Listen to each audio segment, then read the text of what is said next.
കൃഷ്ണ, ഈ കുരുന്നിന്റെ മനസ്സ് നീ ഇത് എങ്ങോട്ടൊക്കെയായി കൊണ്ടുപോകുന്നത്? ഇതിനെന്തിനാ ഇങ്ങനെ ആശ കൊടുക്കുന്നത്? ഈ വിളിക്കുന്നത് ആരാണെങ്കിലും ഈ കുഞ്ഞിനോട് ചെയ്യുന്ന ക്രൂരതയാ ഒരാൾക്കും പൊറുക്കാനാവാത്ത തെറ്റ്.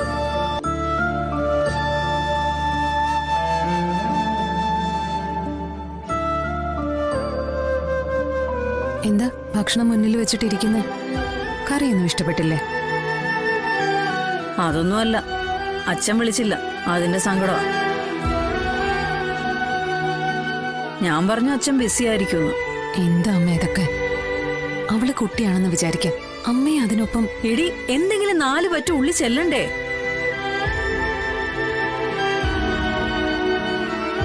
മോളെ, അച്ഛൻ എപ്പോഴൊക്കെയാ വിളിക്കുന്നത്? അങ്ങനെയൊന്നുമില്ല, സമയം കിട്ടുമ്പോഴൊക്കെ വിളിക്കും. പക്ഷെ അങ്ങോട്ട് വിളിക്കാൻ പറ്റില്ല. പക്ഷെ ഇന്ന് എന്നെ വിളിച്ചിരുന്നു. അപ്പൊ സ്ഥിരമായ ആരോ സത്യയെ വിളിക്കുന്നുണ്ട്. അതാരാണെന്ന് കണ്ടുപിടിക്കണം. ഇനി വിളിക്കുമ്പോഴേ അമ്മയ്ക്കൊന്ന് തരണം. എനിക്കൊരു കാര്യം പറയാനുണ്ട്. അമ്മയ്ക്ക് അച്ഛനെ നേരിട്ട് വിളിക്കാൻ പാടില്ലേ? മോളുടെ അച്ഛൻ ബിസിയല്ലേ, പിന്നെ എങ്ങനെ കിട്ടാന്?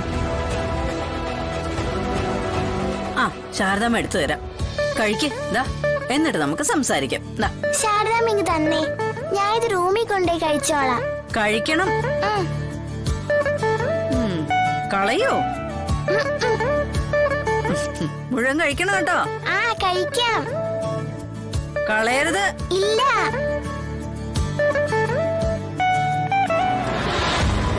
സത്യ ഫോൺ വിളിക്കുന്ന ആളെ ഉടനെ കണ്ടുപിടിക്കണം. വേണം മോളെ, ഇപ്പൊ തന്നെ ഒരുപാട് വൈകി. മോളെ, ഇനി വിഷ്ണു എങ്ങാനും ആണോ? ഏയ്, അതിനൊന്നും സാധ്യതയില്ല. വിളിക്കുന്ന ആളുടെ ഉദ്ദേശം എന്താണെന്ന് നമുക്കറിയില്ല. എന്തായാലും അതിന് ഇന്നൊരു തീരുമാനം ഉണ്ടാവണം. എന്റെ പേടി അതൊന്നുമല്ല. ഈ വാടക വീട്ടിൽ ഒന്നിച്ച് താമസിക്കണമെന്നൊക്കെ പറയുമ്പോഴേ സത്യം കൊണ്ടോട് കാര്യങ്ങളൊക്കെ പറയണ്ടേ? മാത്രമല്ല, വിഷ്ണു ഇക്കാര്യം വീട്ടിൽ പറയുമ്പോ എന്തായിരിക്കും സത്യാമ്മയുടെ പ്രതികരണം? അവര് പറഞ്ഞു തൊള്ളൂ എന്നുള്ള കാര്യം ഉറപ്പാ. അതിപ്പം ഞങ്ങളെ സംബന്ധിച്ചുള്ള എന്ത് കാര്യം കേട്ടാലും ഉറഞ്ഞു തൊള്ളുമല്ലോ. ഇതങ്ങനെയല്ല.